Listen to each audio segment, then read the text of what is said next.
Срещата бе открита от председателя на Общинската организация на БСП Карнобат, доктор Димитър Ганчев, който съобщи, че това е част от изнесеното заседание на изпълнителното бюро на партията в Бургаски регион. Стана ясно, че такива заседания ще се правят редовно, за да се обсъдят регионалните проблеми, да се види състоянието на партийните структури и да се чуе мнението на хората по различни въпроси. Този диалог ни е особено нужен, каза Сергей Станишев, който в експозето си говори за някои от основните проблеми в държавата. Намираме се 8 месеца след началото на новото управление. То дойде с много високи очаквания. Впрочем, както и управлението на Иван Костов, той получи 53% през 1997 година, и управлението на НДСВ, за което гласуваха 50% от българите през 2001 година.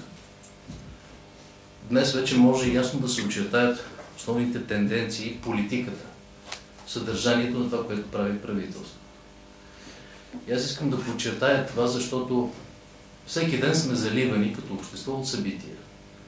Медийни изяви на премиера, на членове на кабинета, хвърляне на обвинения към предишното правителство. Събития, които хващат вниманието на медиите, но понякога замъгляват същността на това, което се случва. Затова искам още от началото да кажа много ясно. За тези 8 месеца се очерта една подчертано дясна политика на правителство. И ще го докажа с факт. И мисля, че не за това гласуваха българските граждани. За да не кажете, че съм пристрастен, аз със сигурност съм пристрастен и необективен, ще кажа кое е хубавото, което виждам. Първо, демонстрира се една засилена активност на МВР в борбата срещу организираната престъпност. Това е хубаво. И много ясно съм казал, не само аз, това е позиция на БСП, че всяко действие на държавата срещу организирана или неорганизирана престъпност се подкрепи от нас. При едно условие, спазване все пак на закона и на законовите правила. Второ, дава се нова възможност за допълнително ускорено усвояване на средствата от Европейския съюз. И това признаваме като известен успех. Но искам да отворя една скоба.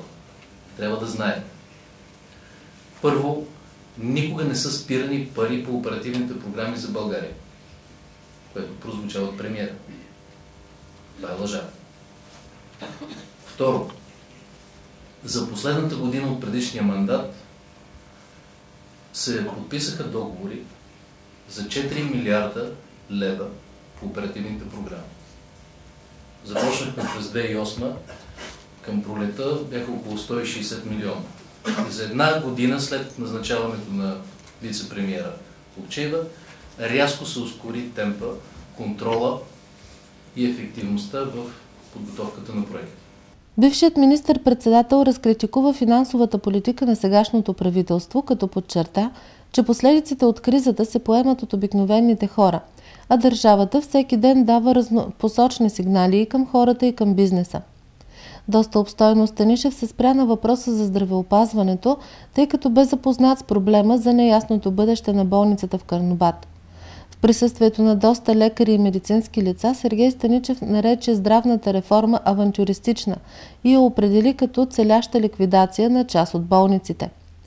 БСП никога не е приемала здравеопазването като търговска дейност, каза председателя на Червената партия и съобщи, че имат конкретни предложения, свързани с деблокиране на средства от здравната каса, защитени болници, запазване на система за акредитация и други. Членовете и симпатизантите на партията бяха призовани да отстояват пациентските си права и да подкрепят протеста на работещите в общинските болници, който ще се проведе на 7 април. Екс-премиера коментира и други актуални проблеми в отговор на интереса на карнобатлии. Нарече подготвения импичмент на президента безумна инициатива без никакви правни основания, а относно идеите за един нов ляв проект се изказа по-скоро скептично. Нямам никакво основание да се срамувам от мандата си, каза в заключение председателя на Българската социалистическа партия Сергей Станишев.